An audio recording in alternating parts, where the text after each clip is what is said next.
इनामने उठवला अनंत चतुर्दशीच्या मिरवणुकीत इचलकरंजीचा पाणी प्रश्न। इचलकरंजी शहरात सार्वजनिक गणेशोत्सव विसर्जन मिरवणुकीत इचलकरंजी नागरिक मंचतर्फे सुळकुड योजनेच्या अंमलबजावणीसाठी जनजागृती करण्यात आली। इचलकरंजी शहरात अनंत चतुर्दशी मिरवणुकीत मोठ्या उत्साहात पार पडली व लाडक्या बाप्पाला निरोप देण्यात आला। दरवर्षी इचलकरंजी नागरिक मंचच्या वतीने गणेशोत्सव मंडळांचा सन्मान करून प्रोत्साहन देत असल्याबाबत स्वागत कक्षाचा सन्मान करण्यात येतो। इचलकरंजी शहरात मंजूर असलेल्या सुळकुड पाणी योजनेसाठी गेल्या 14 महिन्यापासून कृती समितीच्या माध्यमातून विविध आंदोलने सुरू आहेत।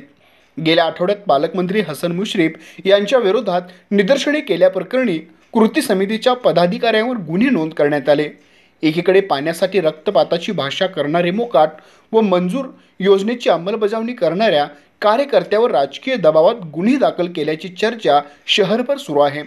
पाणी प्रश्न सुटावा यासाठी इनाम ताकदीने प्रयत्न करत असून आंदोलनातही इनाम सदस्य अग्रभागी असतात।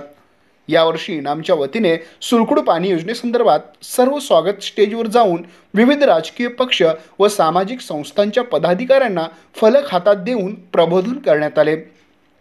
भले खाऊ छातीवर गोळी पण आणणारच इचलकरंजीकरांच्या घरात स्वच्छ मुबलक पाण्याची नळी। इचलकरंजी शहरात पाणी मागणे गुन्हा आहे का? जनतेच्या न्याय मागणीसाठी आंदोलन करणे गुन्हा आहे का?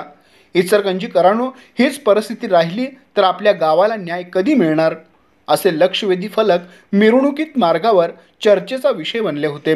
सर्वच राजकीय पक्ष व संघटनांना एकमुखाने सदर योजनेच्या अंमलबजावणीसाठी आवाहन करण्यात आले आहे। यावेळी इचलकरंजी नागरिक मंचचे राजू कन्नूर, सुहास पाटील, उमेश पाटील, दीपक पंडित, उदयसिंह निंबाळकर, विद्यासागर चराटे, प्रज्योत चौगुले, जतीन पोद्दार, शीतल मगदूम, अमित पटवा, संजय गुगळे, राम आडकी, शिवकुमार मुर्तुलेसर, अरिहंत पटवा, बाळू भंडारी, गोपाल पटेकरी, अमोल ढवळे, राजेश बांगड, अभिजित पटवा उपस्थित होते। पाहत रहा N51 न्यूज।